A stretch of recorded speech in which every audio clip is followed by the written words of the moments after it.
మొదటి సమూయేలు గ్రంథము 1వ అధ్యాయము 1వ వచనము 2వ వచనం 3వ వచనం.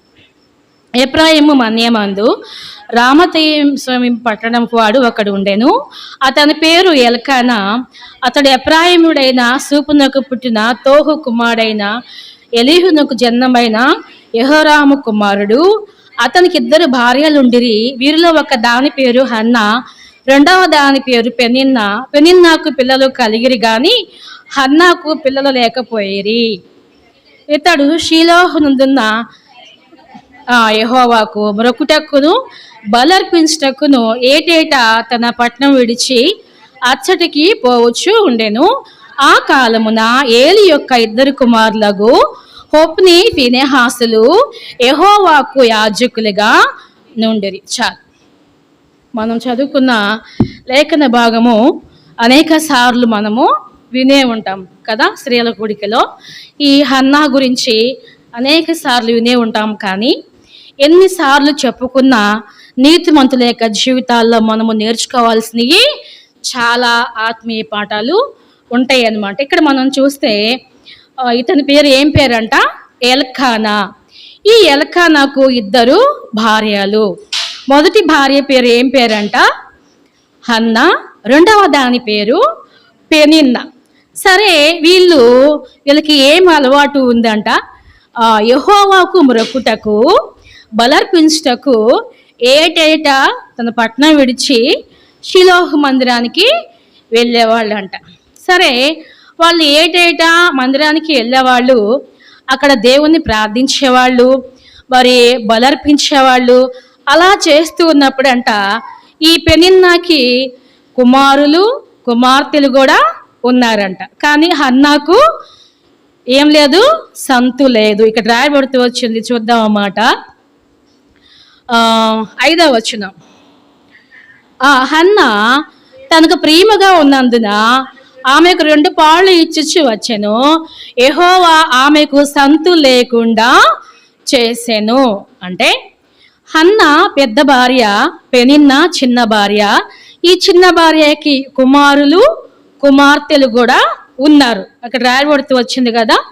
ఎల్కానా తాను బలర్పణ చేసినాడు తన భార్యకు పెనిన్నాకును దాని కుమారులకును కుమార్తెలకును పాళ్ళు ఇచ్చుచు వచ్చెను. గాని హన్నా తనకు ప్రేమగా ఉన్నందున ఆమెకు 2 పాళ్ళు ఇచ్చుచు వచ్చెను.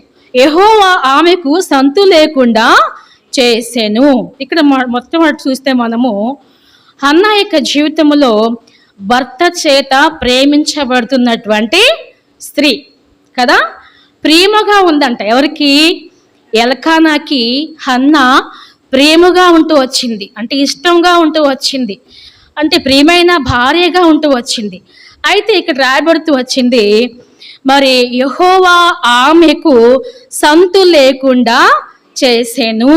మనకి ఏదన్నా కొరత ఉంది, కొదువ ఉంది అంటే దాన్ని ఎవరు లేకుండా చేస్తారు? దేవుడే కదా. అంటే కొరత కొదువ ఉందంటే దానికి కారణము దేవుడే. అందుకే శారా కూడా ఆ మాట పలుకుతుంది కదా. అంటే వారి జీవితాల్లో సంతు లేకుండా చేసింది దేవుడే. ఒక లోటు మన జీవితాల్లో, ఒక ముళ్ళు మన జీవితాల్లో ఉందంటే అది దేవుడు పెట్టినటువంటి కొరత కదా, దేవుడు ఇచ్చినటువంటి ముళ్ళు కదా. అందుకే ఈ మధ్య మేము మొన్న అనుకుంటా ఇక్కడికి గుడివాడ వెళ్ళాము. అక్కడికి ఒక సేవకుడు వచ్చాడు. ఆయన పేరు ఏంటంటే దేవదాస్ గారు అనమాట. ఆయన హెబ్రోను ఇక్కడ ఆయన పరిచయం చేస్తాడనమాట. సరే, ఆయన ఒక మాట చెప్పాడు. ఏంటంటే పౌలు యొక్క జీవితంలోనికి ముళ్ళుంచింది ఎవరు? దేవుడే. దేవుడే ఉంచాడు కాబట్టి దేవుడే ఆ ముళ్ళు తీసివేయాలి అని చెప్పాడు అనమాట. అంటే పౌలు యొక్క జీవితంలో దేవుడే ముళ్ళుంచాడు, దేవుడు దాన్ని తీసివేయాలి. మన జీవితాల్లో దేవుడే ఒక కొరత ఉంచాడు, ఒక కొదువ ఉంచాడు. దేవుడే దాన్ని ఏం చేయాలి? తీర్చాలి, సమకూర్చాలి. అంతేకాదు మనం ఎన్ని ప్రయత్నాలు చేసినా కూడా ఏమీ కూడా కాదు. నిజంగా మంచి మాటలు అవి. ఎందుకంటే ఒక కొరత ఉంది అంటే ప్రభు చిత్తము లేకుండా లేదు. ఒక ముళ్ళు ఉందంటే ప్రభు చిత్తము లేకుండా లేదు, యెహోవాయే ఆమెకు సంతు లేకుండా చేశాను. సరే, యెహోవా ఆమెకు సంతు లేకుండా చేశాను. ఇప్పుడు సరే, సంతానం లేదు, అదొక బాధ ఉంది ఆమె జీవితంలో. ఇంకో బాధ ఏంటంటే, వాళ్ళు ఏటేటా షిలోహు మందిరానికి వెళ్ళినప్పుడల్లా మరి బలర్పిస్తున్నారు. తర్వాత మరి ఎల్కానా కూడా వాళ్ళకి ఏం చేస్తున్నాడు, మంచిగా వాళ్ళకి పాలు ఇస్తున్నాడు. కానీ ఈ హన్నాకి ఏం కావట్లేదు అంటే బాధ. ఆమెకు ఆకలి లేదు కదా. మన జీవితాల్లో ఏదైనా బాధ కలిగితే, దుఃఖం అనిపిస్తే ఆకలి అవుతుందా? ఆకలి ఐదు. ఇక్కడ అంతేకాదు, పెనిన్న ఏం చేస్తుందంటే ఆమెను బాధ పెడుతుంది. ఎట్లాగంటే మాటల చేత కదా. హన్నా, పెనిన్న, ఇంకా పెనిన్న కుమారులు కుమార్తెలు ఎల్కానా, వీళ్ళందరూ కలిసి వెళ్తున్నారు. కలిసి వెళ్ళేటప్పుడు వచ్చేటప్పుడు మరి మందిరంలో ఉన్నప్పుడు ఈ పెనిన్న ఆమెను ఎంతగానో బాధ పెడుతూ వస్తుంది కదా. ఎందుకని? ఈమెకి పిల్లలు లేరు కదా. అందుకని ఈ పెనిన్న అంట ఆమెను ఎంతగానో విసిగించిందంట. చూడమాట 6వ వచనము. హేతువుని బట్టి ఆమె వైరేకి పెనిన్న ఆమె నిస్కించుటకై ఆమెకు కోపము పుట్టించుచు వచ్చాను. ఎవరికి? హన్నాకి ఎలా కోపం వస్తుందా అని చెప్పి ఈ పెనిన్న ఎంతో బాధ కలిగించే మాటలు మాట్లాడుతుంది. ఎక్కువ బాధ కలిగించే మాటలు ఎవరిలో ఉంటాయి అంటే స్త్రీలలోనే ఉంటాయి. ఒక మనిషిని బాధ పెట్టాలంటే ఎలాంటి మాటలు అంటే అవి కత్తిపోటు లాంటి, అంటే ఒక కత్తి పెట్టి పొడిస్తే ఎంత బాధో అంతకన్నా బాధ అన్నమాట కదా. మన జీవితాల్లో ఒక మాట అంటే ఎక్కడ తాగుద్ది? మనకి హృదయానికి తాకుద్ది, గుచ్చబడద్ది. అది ఎంతో బాధ అనమాట. అట్లా ఏటేట జరుగుతూనే వస్తుంది. కానీ ఎల్కానా మాత్రము హన్నాని ఎంతో ప్రేమిస్తున్నాడు. అంటున్నాడు, హన్నా నువ్వెందుకు ఏడుస్తున్నావు? నేను నీకు 10 మంది కుమారుల కంటే ఎక్కువైన వాడిని కానా? అంటే అంతగా భర్త ఆదరిస్తూ వస్తున్నాడు. కానీ ఆమెకేం లేదు, ఆదరణ లేదు, ధైర్యం లేదు, ఎంతో బాధ, నలిగిపోతుంది కదా. అందుకే బైబిల్లో ఏముందంటే విరిగిన మనసే దేవునికి ఇష్టమైన బలి. మనకి శ్రమ రావటం అనేది మనకి మేలే కదా. అందుకే ప్రభు ఏమి ఇష్టం అంటే ప్రభుకి విరిగిన మనస్సే దేవునికి ఇష్టమైన బలి. ఇప్పుడు ఆమె కన్నీరు కారుస్తూ ఉంది. ఇక 1 సంవత్సరం వచ్చింది, మరలా దేవుని మందిరానికి వెళ్ళారు, అక్కడ బలర్పించారు. ఇప్పుడు ఆమె భోజనం చేయట్లేదు. ఏం చేసిందంట? వెళ్ళిపోయి దేవుని మందిరంలోనికి వెళ్ళిపోయింది కదా. వెళ్ళిపోయి చూడమాట అక్కడ 9వ వచనం.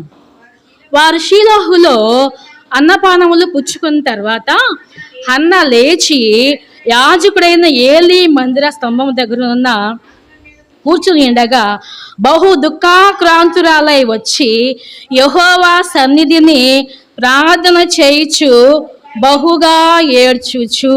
ఏం చేస్తుందంట? బహు దుఃఖాక్రాంతురాలైందంట. దుఃఖముతో నిండిపోయింది. ఏం చేస్తుందామె? ప్రార్థన చేయుచు బహుగా ఏడుస్తుంది. అంటే మామూలు దుఃఖం కాదు, బహుగా ఏడ్చుచు ఇప్పుడు మాట్లాడుతుంది. ఏమనంట? సైన్యములకు అధిపతి యెహోవా నాకు కలిగి ఉన్న శ్రమను చూచి. అంటే ఆమెకి ఏం కలిగింది చెప్పండి? ఏం కలిగింది? శ్రమ కలిగింది కదా. అందుకే దావీదు ఒక మాట చెప్తాడు కదా. చూడండి, కీర్తనలు 40వ అధ్యాయం 17వ వచనము. 40:17 వచనం.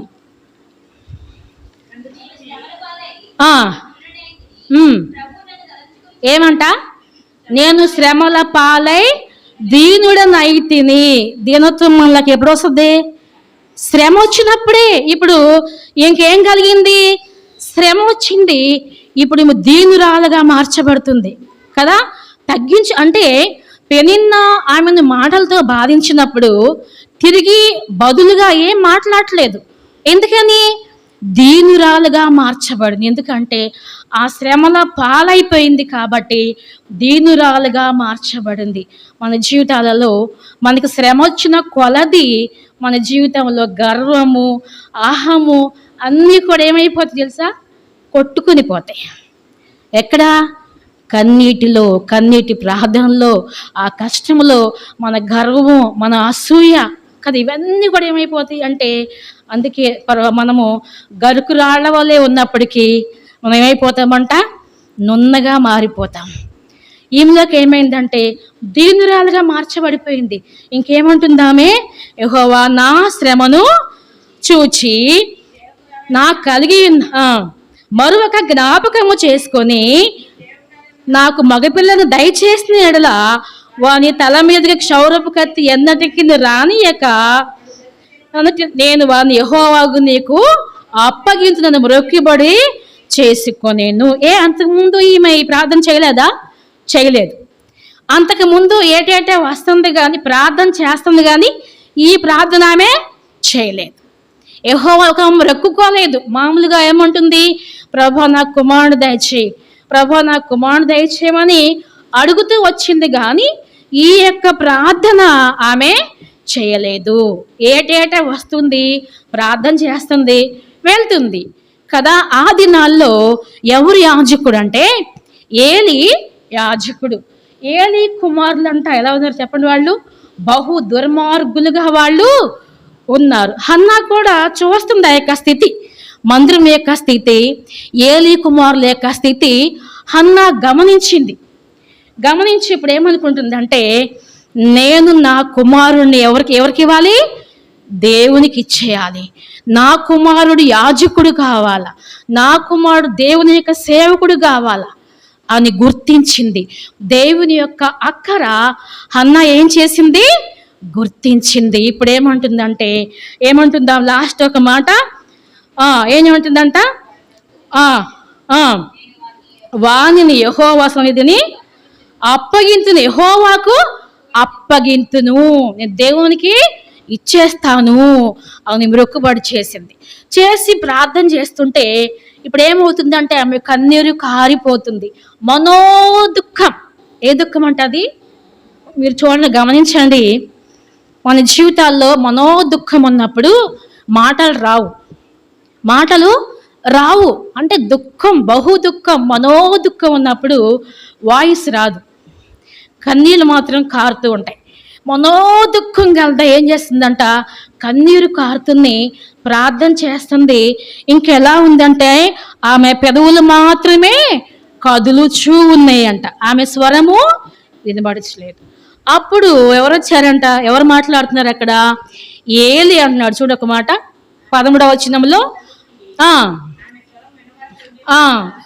ఏలి ఆమె మత్తురాలువై ఉన్నదనుకొని, ఎంతవరకు నీవు మత్తురాలువై ఉందువు తీసివేయమని చెప్పగా, హన్నా అది కాదు నా ఏలినివాడా, నేను మనోదుఖము గలదాన్నై ఉన్నాను, నేను ద్రాక్షరసమును పానం చేయలేదు కానీ నా ఆత్మ యెహోవా సన్నిధిని కుమ్మరించుకొనుచున్నాను. ఏం చేస్తుందంట? నా ఆత్మను ఎక్కడంట? దేవుని యొక్క సన్నిధిలో కుమ్మరించుకుంటుందంట. ఎంతైతే దుఃఖం ఉందో అదంతా ఏమైపోతుంది ఆమెకి? కుమ్మరింపు కదా. ఒక్కొక్క డ్రాప్ కాదు కానీ కుమ్మరించుకుంటుంది అంతే. దుఃఖం అంత ప్రవాహంలాగా వస్తుంది.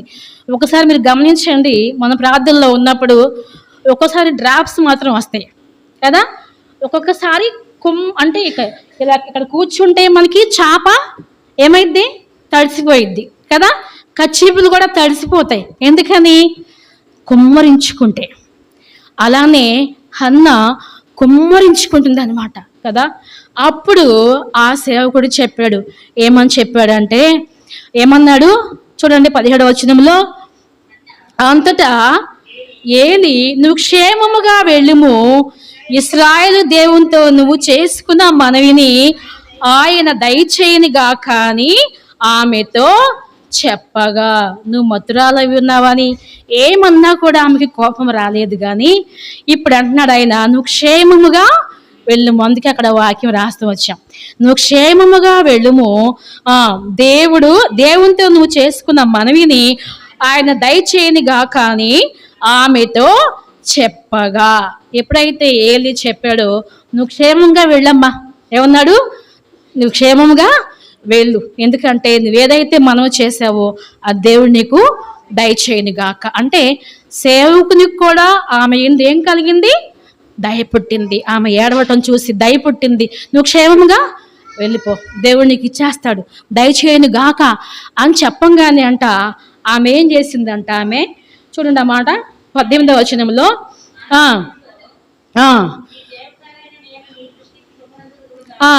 తరువాత ఆ స్త్రీ తన దారిని వెళ్ళిపోయి భోజనము చేయుచు నాట నుండి దుఃఖముఖిగా నుండుట ఎందుకు మానిందామె? సేవకుడు అవంగానే అయిపోతుంది ఏమన్నా? అయిపోద్దా? అయిపోవచ్చు, కొన్ని సందర్భాల్లో అవుతుంది. కానీ ఆమె ఏం చేసిందంటే, నేను ప్రార్థన చేశాను, నేను మొక్కుకున్నాను, అడిగాను, నా దేవుడు నాకు ఇస్తాడు. ఇంకొకటి సేవకుని మాట కూడా ఏం చేసింది? నమ్మింది. అంటే విశ్వాసము గల స్త్రీ అని చెప్పవచ్చు. ఏంటంటే ఆమె విశ్వాసం గల స్త్రీ. మొట్టమొదటి మనం చూస్తే ఆమె ఎలా ఉంది? భర్తకు ప్రియమైనదిగా ఉంది. తర్వాత ఎలా ఉంది? ద్వేషించబడిందిగా ఉంది. ఎవరితో? పెనిన్నాతో ద్వేషించబడింది, శ్రమ పడుతూ వచ్చింది కదా. తర్వాత మనం చూస్తే ప్రార్థన పొర్రాలుగా ఉంటూ వచ్చింది, ప్రార్థన చేసింది. తర్వాత ఆమె ఏం చేసింది? ఆమె ఎక్కడికి వచ్చి చెప్పుకుందా? ఆమె బాధ అంతా ఎక్కడికి వచ్చింది? ఆమె దేవుని యొక్క సన్నిధికి వచ్చింది. ఎక్కడికి రావాలో అక్కడ చెప్పుకుంది. అందుకే ఒక మాట రాయబెడుతూ వచ్చింది కదా కీర్తనలో, 118వ అధ్యాయం రాయబెడుతూ వచ్చింది 8వ వచనంలో. ఏమో చూద్దాం మాట, 118, 8వ వచనం. యెహోవాను ఆశ్రయించుట మేలు. యెహోవాను ఆశ్రయించుట మేలు. ఇప్పుడు హన్నా ఏం చేయొచ్చు? పెరిగిందాన్ని మందులోనికి ఈడవచ్చు, అవునా కాదా? మందులోనికి ఏడవచ్చు, నాకు న్యాయం చేయండి, నేను ఈయన భార్య అని. ఈమె రెండో భార్య అయితే నన్ను ఏం చేస్తుంది? బాధ పెడుతుంది చెప్పొచ్చు, మనుషుల్ని ఆశ్రయించవచ్చు. అధికారులు కానీ మనుషుల్ని కానీ ఆమె ఏమాత్రము కూడా ఆశ్రయించలేదు, దేవుణ్ణి ఆశ్రయించింది. ఎక్కడికి రావాలో అక్కడికి వచ్చింది. అందుకే ఆమెకు న్యాయం జరుగుతూ వచ్చింది కదా. దేవుణ్ణి ఆశ్రయించింది. తర్వాత విశ్వాసము గల స్త్రీగా ఉంటూ వచ్చింది, నమ్మింది. ఏమన్నాడు ఆయన సేవకుడు? ఏమన్నాడు చూడమాట, నువ్వు క్షేమముగా వెళ్ళుము, నువ్వు దేవునితో నువ్వు చేసుకున్న మనవిని ఆయన దయచేయనిగా కానీ ఆమెతో చెప్పగా ఏం చేసిందంట? అప్పటి నుంచి దుఃఖముఖిగా ఉంటా మానుకుంది. అప్పుడు దాకా ఏడ్చింది. ఇప్పుడు నమ్మింది కనుక ఏడవటం మానేసింది. సరే, ఇక వెళ్ళిపోయారు, వాళ్ళ దారిని వాళ్ళు వెళ్ళిపోయినారు. వెళ్ళిపోయాక ఇప్పుడు ఎల్కానా హన్నాను కూడగా ఆమె గర్భవతి అయి కుమారుని కన్నది. ఆయనకి సమూయేలు అని పేరు పెట్టింది. ఇప్పుడు మరలా ఏం చేయాలామె? దేవునికి మొక్కుకుంది కదా. ఇప్పుడు సమూయేలు పెరిగి, అంటే పాలు తాగేవాడు కాబట్టి ఇంకా పాలు మానిపోయిన తర్వాత ఆ స్త్రీ సమూయేలును తీసుకొని వస్తుంది. చూడమాట, మొదటి సమూయేలు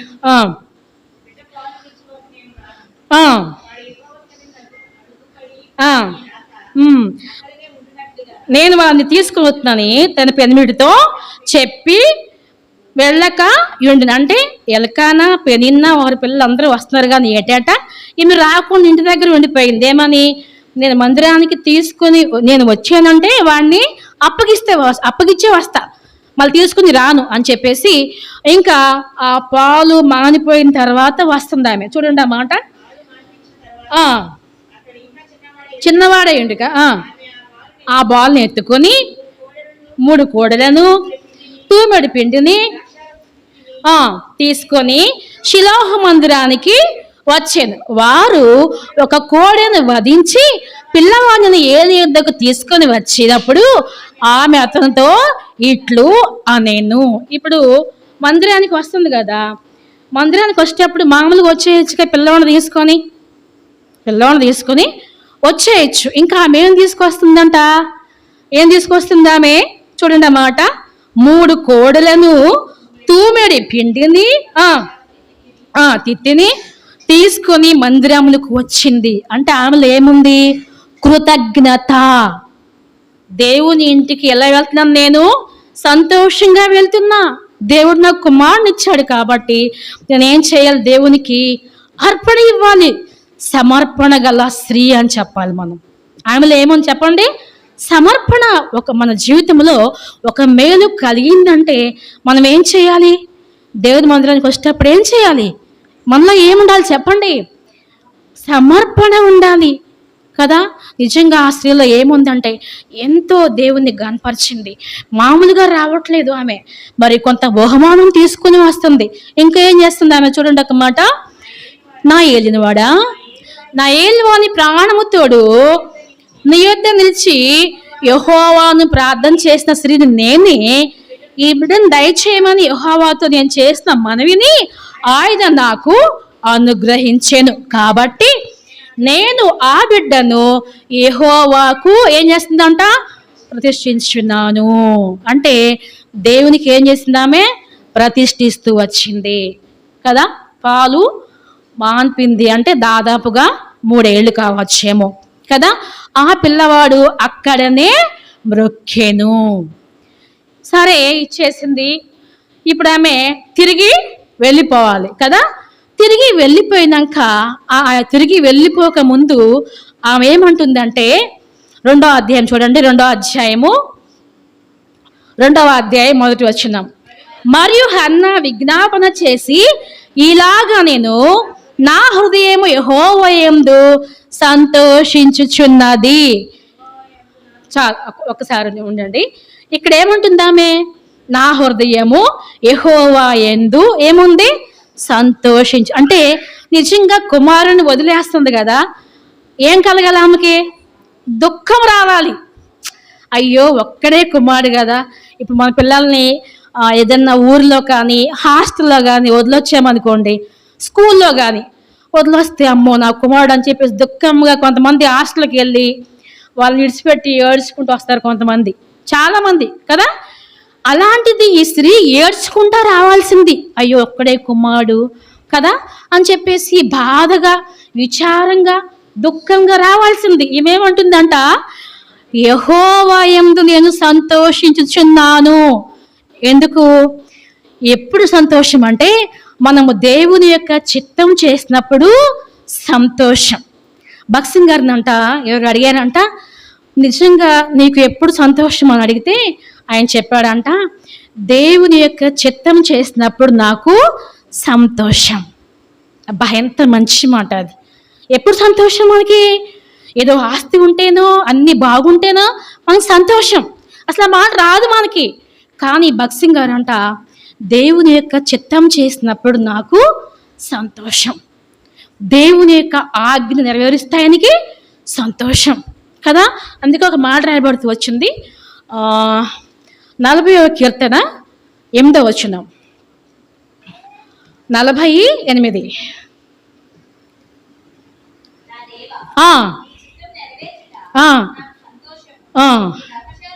చాలు, ఒక మాట చాలు. ఏంటంట? నా దేవా నీ చిత్తము నెరవేర్చు నాకు సంతోషము. ఎప్పుడు సంతోషం దేవుని బిడ్డలకు? దేవుని యొక్క చిత్తం చేసినప్పుడు సంతోషం, దేవుని యొక్క మాట విన్నప్పుడు సంతోషం కదా. ఏమేమంటుందంటే ఇప్పుడు దేవుని యొక్క చిత్తం చేసింది కాబట్టి ఆమె ఎలా ఉందంట? ఆమె సంతోషంగా ఉందంట. ఇంకేమంటుంది? యెహోవా యందు నాకు మహాబలము కలిగేను. ఎవరు ఎందు బలం కలిగింది ఆమెకి? యెహోవా యందు మహాబలము. ఏ బలాన్ని పొందుకుందామే? ఆత్మీయ బలాన్ని పొందుకుంది. అందుకే అబ్రహాము శారా కూడా దేవుని యందు బలాన్ని వాళ్ళు పొందుకున్నారు కదా. అంటే భక్తుల యొక్క జీవితంలో అందుకే దావీదు కూడా అంటాడు కదా, యెహోవా నా బలమా అని చెప్తాడు. నిజంగా మన యొక్క బలం ఎవరిలో ఉంది అంటే దేవునిలోనే ఉంది. యెహోవా వల్ల నాకు మహాబలము కలిగేను అని చెప్తుంది. మళ్ళీ ఏమంటుంది? నీ వల్ల రక్షణ బట్టి సంతోషం. అంటే ఆమెకి ఏముంది? ఇప్పుడు రక్షణ వచ్చింది. ఎక్కడి నుంచి వచ్చింది రక్షణ? నిందల్లో నుంచి కదా. నిందల్లో నుంచి ఆమెకి రక్షణ వచ్చింది కాబట్టి గొప్ప రక్షణ పొందుకుంటూ వచ్చింది. గొడ్రాలుగా ఉన్న ఆమె దీవించబడుతూ వచ్చింది కదా. అందుకే నాకు గొప్ప రక్షణ మన జీవితాల్లో కూడా మనము కూడా ఈ లోకంలో పాపములో దాస్యంలో ఉన్నప్పుడు మనకేముంది? అవమానము, నింద, దూషణ అన్నీ ఉన్నాయి. కానీ దేవుని బట్టి మనకి గొప్ప రక్షణ కలుగుతూ వచ్చింది. ఈ స్త్రీ ఇప్పుడు రక్షణ పొందుతూ వచ్చింది కదా. అంతేకాదు ఇంకా మాట్లాడుతూ ఉంది. 3వ వచనం లేదా 2వ వచనం. యెహోవా వంటి పరిశుద్ధ దేవుడు ఒక్కడును లేడు, ఏ దేవుడు లేడు, ఏదీ లేదు. యెహోవా అనంత జ్ఞానియగు దేవుడు, పరీక్షించువాడు. ఇప్పుడు ఎలా మార్చబడింది? ఈమె ఆరాధికురాలుగా మార్చబడింది. అంటే దేవుని నామాన్ని ఏం చేస్తుందామె? వర్ణిస్తుంది, పొగుడుతుంది. ఏమంటుంది ఆమె? నీవు తప్ప మరి ఏ దేవుడును లేడు అంటే అంతగా ఆమె ఆరాధికురాలుగా సంతోషంగా ఆత్మ బలాన్ని పొందుకుంటూ వచ్చింది. హన్న యొక్క జీవితంలో ఒక ఆరాధికురాలుగా ఆమె మార్చబడుతూ వచ్చింది. తర్వాత మనం చూస్తే అదే 2వ అధ్యాయము 6వ వచనం. సజీవులుగాను మృతులుగాను చేయవాడు యెహోవాయే, పాతాళానికి పంపుచు రప్పించువాడు ఆయనే. చాలు, ఈ మాట ఆమె ఎట్లా చెప్పగలుగుతూ వచ్చింది? ఏమందామే? పాతాళానికి పంపుచు అందులో నుంచి రప్పించువాడు ఆయనే. ఎవరు? ప్రభు యేసుక్రీస్తు వారు. ఆయన మరణించాక 3 రోజులు కదా ఆయన ఎక్కడున్నాడు? ఆయన పాతాళములోనికి వెళ్ళి ఆ యొక్క ఆత్మలను పైకి తీసుకొని వచ్చాడు. అంటే జరగబోయే సంగతి చెప్తుంది, అంటే ప్రవచిస్తుంది. పరిశుద్ధాత్మతో నింపబడినటువంటి స్త్రీగా, అంటే జరగబోయే విషయాలను కూడా ఆమె పలుకుతూ వచ్చింది. తర్వాత మనం చూస్తే అదే 2వ అధ్యాయము 18వ వచనం. నారతో నేయబడిన ఏఫోదు ధరించుకుని పరిచర్య చేయించి ఉండెను.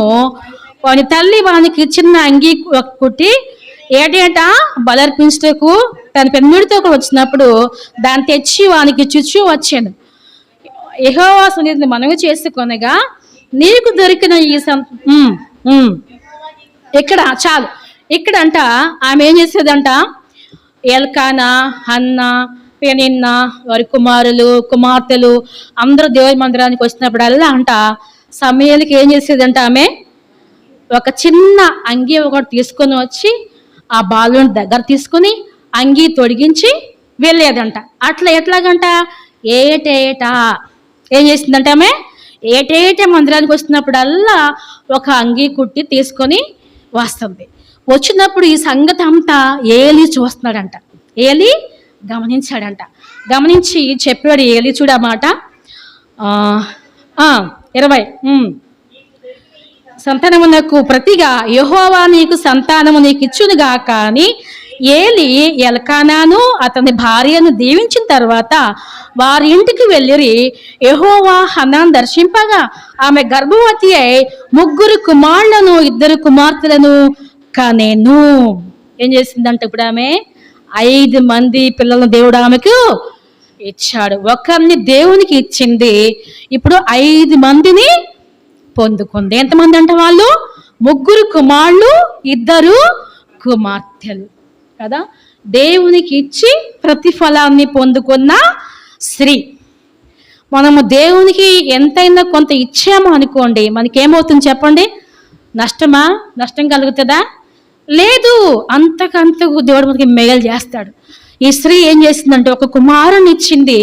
నిజంగా అన్న యొక్క జీవితంలో ఎప్పుడు అనుకోలేదు, నేను గనుక సమయల్ని దేవుడికి ఇచ్చేస్తే నాకు మళ్ళా పిల్లలు పుడతారేమో అనుకుందా? లేదు, అనుకోలేదు. ఏదో ఆశించలేదు. ఆమె దేవునికి ఇచ్చేసింది అంతే. కానీ దేవుడు ఆమె త్యాగం చూశాడు. నిజంగా బైబిల్లో మనం చూస్తే అబ్రహాం యొక్క త్యాగం ఏంటంటే ఒక్కడైన కుమారుణ్ణి ఏం చేశాడు? దేవునికి బలిగా ఇవ్వడానికి ఏమాత్రము వెనుకంజ వేయలేదు.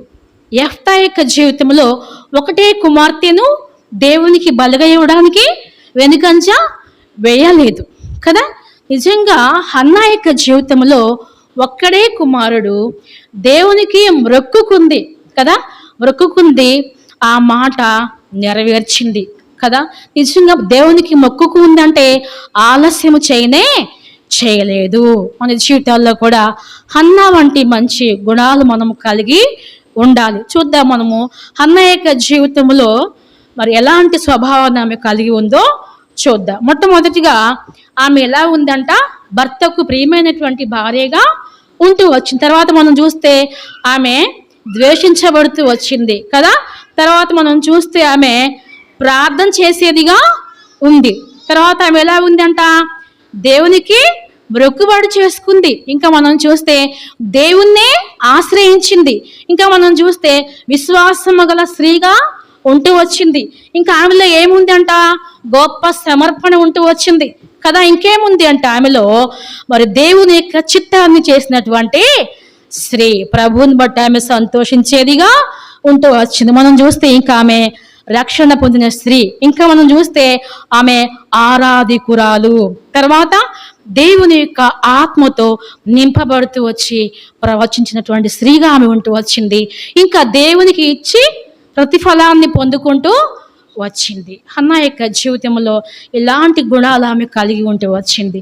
అంటే త్యాగము చేసింది, దేవునికి ఇచ్చేసింది అంతే కదా. మన జీవితాల్లో కూడా దేవుని కొరకు మనం ఎలా ఉండాలంటే హన్నా వలె ఒక ప్రార్థనాపరులుగా జీవించాలి, ఆరాధకులుగా జీవించాలి. అంతేకాదు దేవునికి సమర్పించుకునే విషయంలో అంటే వెండో బంగారమో అది కాదు, కానీ ఆమె సొంత కుమారుని సైతం ఏం చేసింది, సమర్పించుకోవడానికి వెనుకంజ వేయలేదు. గొప్ప త్యాగం హన్నా యొక్క జీవితంలో. చదివే కొద్దీ భక్తుల యొక్క జీవితాల్లో మనకి ఏం కనపడతాయి అంటే లోతైన మర్మాలు మనకి కనిపిస్తాయి. హన్నా అలా చేస్తూ వచ్చింది.